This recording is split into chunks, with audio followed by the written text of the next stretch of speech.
तो यह घटना 2016 में मुंबई में घटी। जब मैं 16 साल का था, मैं बोर्ड परीक्षाओं की तैयारी कर रहा था और देर तक कक्षाएं लेता था। एक बार मुझे बहुत देर हो गई और रात करीब 10:30 बजे मैंने क्लास छोड़ दी। तो मेरे घर तक जाने के लिए दो रास्ते थे। एक लंबा रास्ता था जिससे घर पहुंचने में लगभग 45 मिनट लगते थे और दूसरा छोटा रास्ता था, लेकिन शाम के बाद सुनसान हो जाता था। क्योंकि मुझे पहले ही देर हो चुकी थी और भूख भी लगी थी, इसलिए मैंने छोटा रास्ता अपनाने का फैसला किया। सबसे बड़ी गलती, उस रास्ते पर मुझे अपने घर तक पहुंचने के लिए एक रेलवे ट्रैक पार करना पड़ा और फिर लगभग 2 किलोमीटर पैदल चलना पड़ा और रास्ते में एक सुनसान अस्पताल भी पार करना पड़ा। उस दिन मौसम सुहावना था और जब मैंने अपना ईयरफोन लगाया और चलने लगा तो मैं अच्छे मूड में था। जब तक मैं उस हॉस्पिटल के पास नहीं पहुंचा तब तक सब कुछ सामान्य था। जब मैं वहां पहुंचा तो अचानक हवा ठंडी थी और मेरे रोंगटे खड़े हो गए। यह अजीब था क्योंकि मुंबई में हमेशा नमी रहती है। हालांकि जब मुझे लगा कि कोई मेरे पीछे चल रहा है तो मैं चलता रहा। मैं पीछे मुड़ा लेकिन वहां कोई नहीं था। मैं आगे चल रहा था, तभी मैंने देखा कि कुछ दूर साड़ी पहने एक महिला थी जो मेरी पड़ोसी चाची जैसी लग रही थी। मुझे यह सोचकर राहत मिली कि अब मुझे उस खौफनाक रास्ते पर अकेले नहीं चलना पड़ेगा। मैं चिल्लाया, उसका नाम पुकारा, लेकिन कोई प्रतिक्रिया नहीं हुई, इसलिए मैंने उसकी ओर तेजी से चलना शुरू कर दिया। लेकिन फिर भी मैं उसके करीब नहीं जा सका, इसलिए मैंने सचमुच उसकी ओर दौड़ना शुरू कर दिया। फिर भी उसका नाम पुकार रहा था और वह अभी भी सामान्य गति से चल रही थी, लेकिन किसी तरह हमारे बीच की दूरी अपरिवर्तित रही।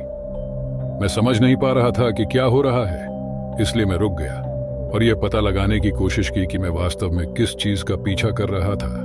मैं उसे देखता रहा और कुछ ही सेकंड में वह हवा में गायब हो गई। ध्यान रखें कि सड़क कम से कम 1 किलोमीटर तक बिल्कुल सीधी थी और छिपने की कोई जगह नहीं थी। किसी भी तरह से वह भाग नहीं सकती थी या कहीं छिप सकती थी। बस इतना ही काफी था। मैंने खुद पर नियंत्रण खो दिया और कुत्ते की तरह भागने लगा और अपने घर पर ही रुक गया। मैं इतना डर गया कि मुझे बुखार हो गया, जो 1 हफ्ते तक चला। अगले दिन मैंने अपने परिवार को सब कुछ बताया, लेकिन उन्होंने विश्वास नहीं किया और यह कहकर बात टाल दी कि मुझे पढ़ाई से थोड़ा आराम लेना चाहिए और मैं कल्पना कर रहा हूं। लेकिन अजीब चीजें होने लगीं। जब मैं सोती हूं तो मुझे ऐसा महसूस होता था जैसे कोई मेरे बालों को सहला रहा हो। मुझे अंधेरे में रहने से डर लगता था और मुझे याद है कि जब भी मैं अकेला होता था तो अपने कमरे में छाया देखता था। लेकिन इस बार मैंने ये बातें अपने परिवार को नहीं बताई। लेकिन एक दिन मेरा चचेरा भाई, जिसके साथ मैं अपने कमरे में रहता था, चिल्लाता हुआ कमरे से बाहर भागा। हम सब हॉल में टीवी देख रहे थे। जब उससे पूछा गया कि क्या हुआ तो उसने कहा कि स्नान करने के बाद जब वह कमरे में दाखिल हुई तो उसने देखा कि मैं खिड़की के पास बैठा हुआ बाहर देख रहा था। मैं आमतौर पर अपनी पढ़ाई पूरी करने के बाद वहीं बैठता था। उसने अलमारी खोली और खोज रही थी किसी बात के लिए। जब उसने मुझसे पूछने की कोशिश की कि क्या मैंने वह देखा जो वह खोज रही थी, मुझसे कोई जवाब नहीं मिलने पर उसने खिड़की की दिशा की ओर देखा और वहां कोई नहीं था। मैं अभी भी हॉल में था और सभी लोग टेलीविजन देख रहे थे। उसकी बात सुनने के बाद मैंने बताया कि मैं 1 सप्ताह से किस समस्या से जूझ रहा था। अब परिवार को विश्वास हो गया कि सचमुच कुछ गड़बड़ है और वे मुझे पवित्र स्थान पर ले गए।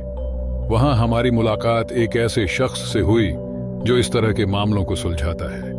उसने मुझ पर कुरान की कुछ आयतें उड़ा दी और मेरे बड़ों से कहा कि मुझे उस घर में कभी अकेला न रहने दें और मुझे सख्ती से कहा कि मैं कभी भी उस रास्ते से न जाऊं। उन्होंने मुझे इसका कारण नहीं बताया क्योंकि उन्हें लगा कि मैं यह जानने के लिए बहुत छोटा हूं। हालांकि चीजें दोबारा वैसी नहीं हुई और हमने 3-4 महीने बाद वह घर भी छोड़ दिया। ऐसे और भी डरावने और सच्चे वीडियोस के लिए मेरे चैनल को सब्सक्राइब कर लीजिए।